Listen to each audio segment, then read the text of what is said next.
মা, বিরিয়ানি রান্না করেছি, খেতে আসেন। কি ব্যাপার বৌমা, তুমি যে বিরিয়ানি রান্না করছো তুমি কি আমার জিজ্ঞেস করছিলা? আমার জিজ্ঞেস না করে এই বিরিয়ানি রান্না করে ফেলছো? বাহ। আর আমাদের সময় আমরা শাশুড়ির হুকুম ছাড়া একটা ধাপও ফেলতে পারতাম না, একটা পা ফেলতে পারতাম না। আমরা যা কিছু করতাম শাশুড়ির অনুমতি নিয়ে তারপরেই করতাম। আর এখনকার বউ তোমরা তোমরা তো শাশুড়িকে জিজ্ঞাসা তো দূরের কথা, পাত্তাই দাও না। আমাদের সময় আমরা এমন ছিলাম না, বুঝছো?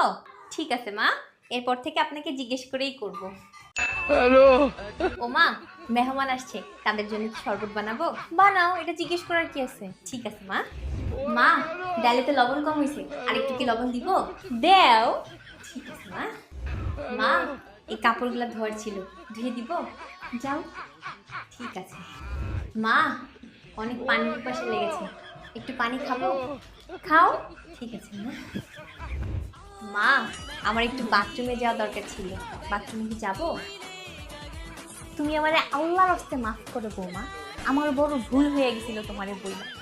তুমি তুমি যেইখানে খুশি সেইখানে যাও, তোমার যা খুশি তুমি তোমার মনের মতো করে সব কিছু করো, আমারে জিজ্ঞেস করো না। আর আমারে জিজ্ঞেস করার আর কোনো দরকার নাই বৌমা, ঠিক আছে? তোমার যা খুশি তুমি সেইটাই করো।